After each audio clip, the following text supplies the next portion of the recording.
Hello everyone, welcome to my first ever YouTube video. My name is Hexy and I wanted to share my experience after 1 year of playing MapleStory and reaching the endgame.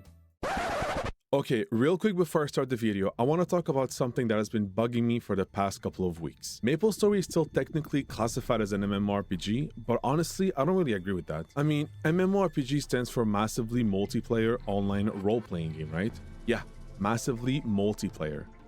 But in MapleStory, as early as level 10, the game is heavily solo-focused, to a point where even in the late game, you're more likely to be grinding solo for resources and gear. Questing?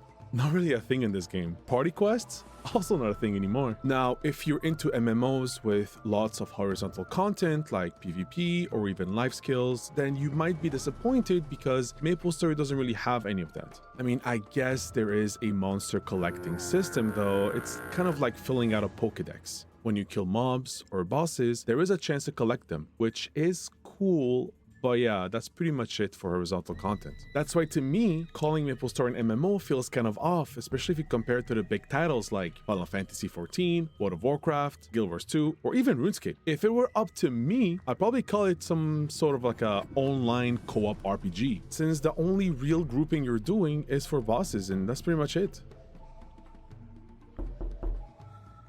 Actually, XC, it's an MMO because lots of people gather in a map to receive an atmospheric buff.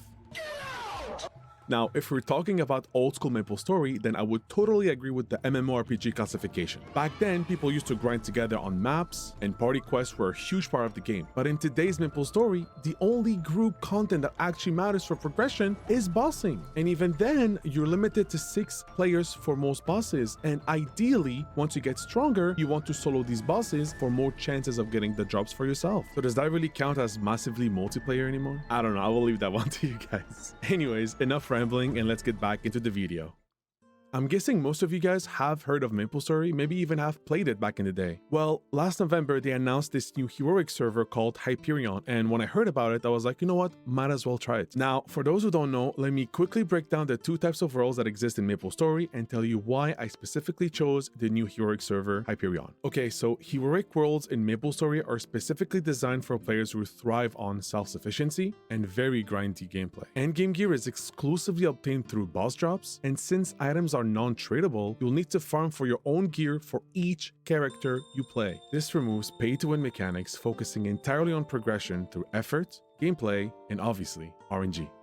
Meso, the in-game currency, plays a central role in every aspect of progression, including gear enhancements like star forcing and cubing. The star forcing system essentially upgrades your gear's base stats, attack, and defense, going from 0 stars to 25 stars in the endgame. Lower star levels 0 to 15 being relatively safe, but higher star levels 15 and above introduce a risk of failure, item downgrades, or even destruction. Cubing, however, is a bit more like playing slot machine. You reroll your gear's potential using cubes, while with Meso, until you get the desired stats. To balance this grind, Meso from bosses and mobs drop at a higher rate in heroic worlds, supporting the currency-driven progression systems. However, trading between players is completely disabled, keeping the experience entirely self-contained.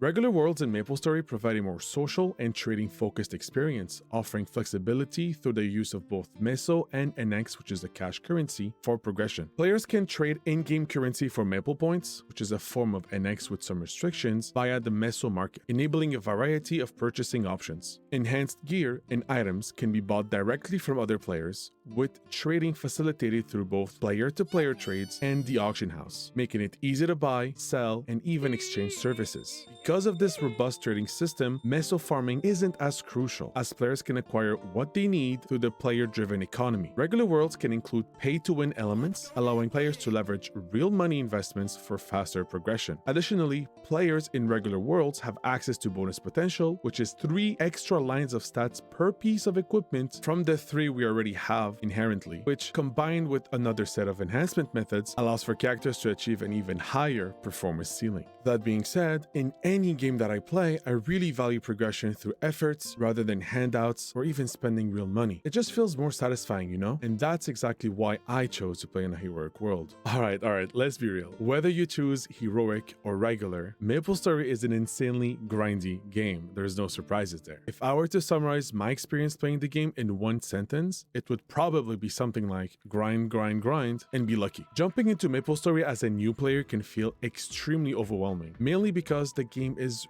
really good at giving you that classic FOMO, fear of missing out. There are always events happening, and with all these events, there are rewards, which makes you feel like, oh my god, I have to do everything or else I'm gonna fall behind. If you have played other Korean MMOs, then you know exactly what I'm talking about.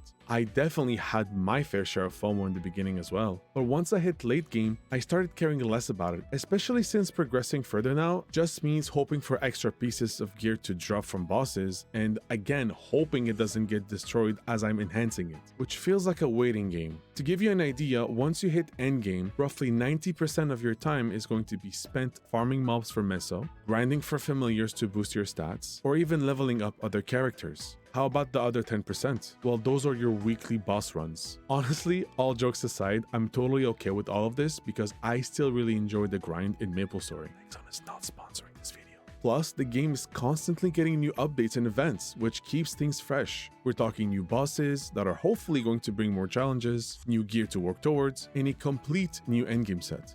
Do you remember when I talked about new players jumping into MapleStory and feeling overwhelmed? Well, here's my list of reasons why.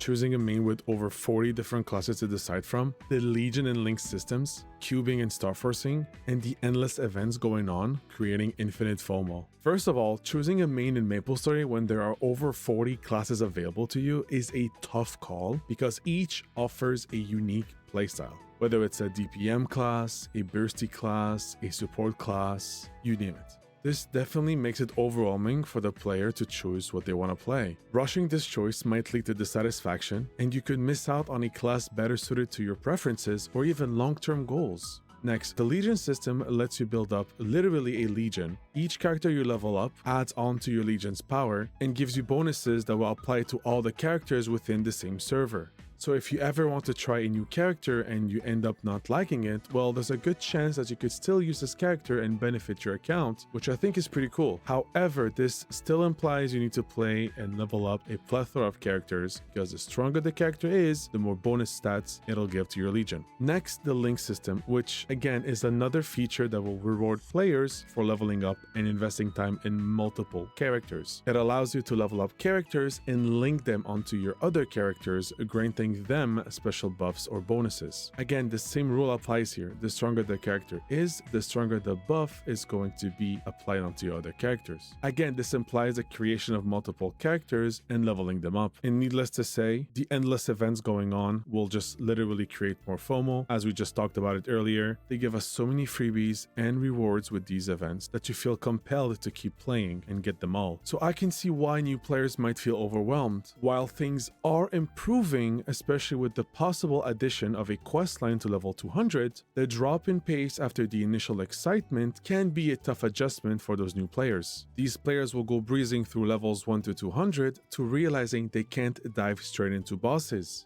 and that they have to wait weeks and weeks and weeks to see some real progress with their gear. For veterans, this slower pace is familiar, but for the newcomers, it can be quite discouraging. They go from fast leveling to hearing that it only gets slower without fully appreciating the fun that actually comes later on when you unlock all your skills, all your jobs, etc. And if their first experience is something like a bad star forcing event, where some of their items get destroyed, or even a bad cubing event, where they spend all of their hard-earned meso and get nothing out of it, then they might just quit. And I can assure you, I've seen this happen countless of times. To be honest, this game could really use a more intuitive guide to help new players navigate through the systems and set clearer expectations about when they can start doing bosses. Now, thankfully, with the recent events, they have made the Legion and the Link systems way easier to level up, with the introduction of Hyper Burning, Terra Burning, which are systems you assign to your character of choice, and whenever they level up, they don't level up once, they level up 3 times. So they go from level 10 to level 13, 16, 19, etc. Terra Burning works from level 1 to 200, and Hyper Burning works from level 1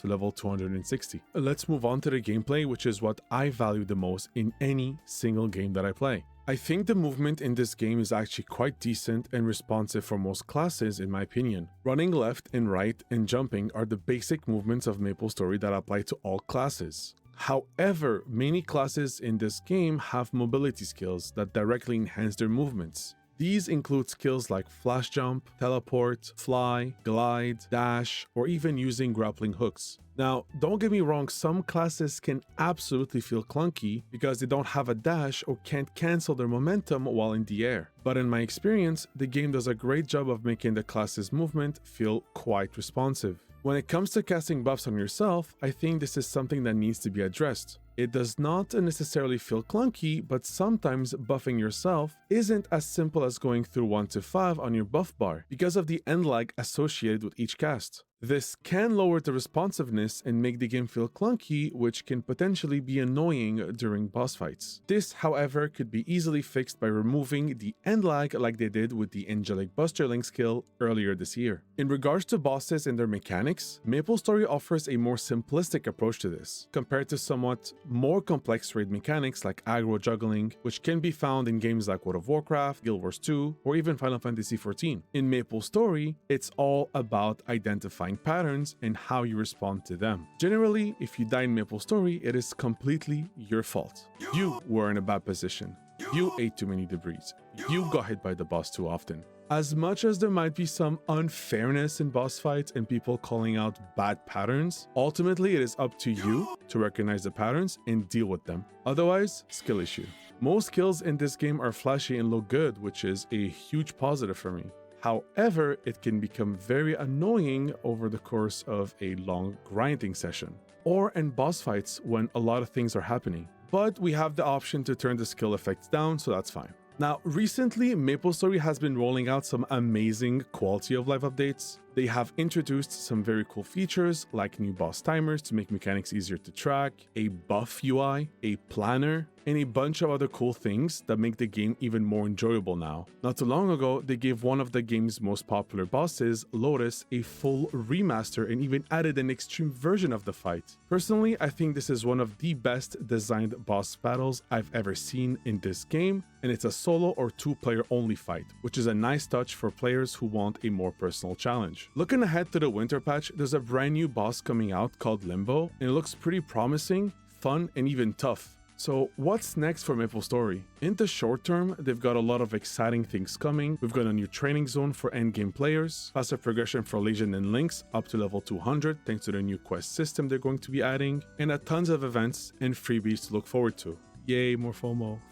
Honestly, it really feels like the GMS team is starting to find their stride and do things their own way. So if you're worried about the game's future, there is no need to stress. They're clearly listening to player feedback and making improvements. And knowing them, they will be addressing our concerns, right? And that's a wrap. Thank you so much for watching my very first YouTube video. If you enjoyed it, please don't forget to like, share, and subscribe to support my journey and catch more content like this. I would also love to hear your thoughts, so make sure to drop a comment below with your suggestions for future videos. I stream daily on Twitch, so swing by, say hi, and I promise you it'll be a fun time. We are complete degens, and it's always funny in chat. Now, to wrap things up and end the video, here's a little throwback to my journey from level 1 to 290, and I hope you enjoy it. Alright, peace guys.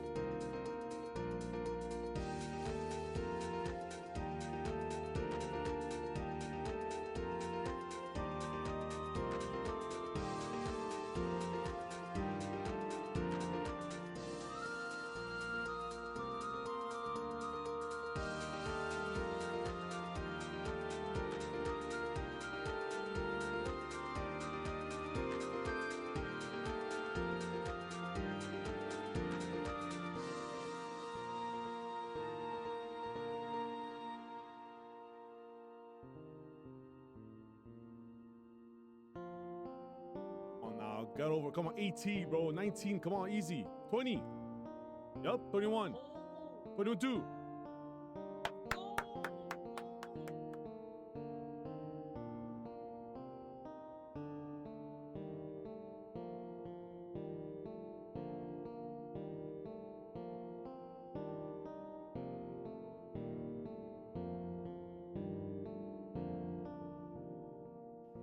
breath. Careful. Breath is up in 20 seconds. He might have. Okay, you're so stupid. You're so stupid. Thank God I exist, bro. It's up in 20 seconds, bro. Shut your ass up, boy. Time. It's up in like Oh, it's up in 20 seconds,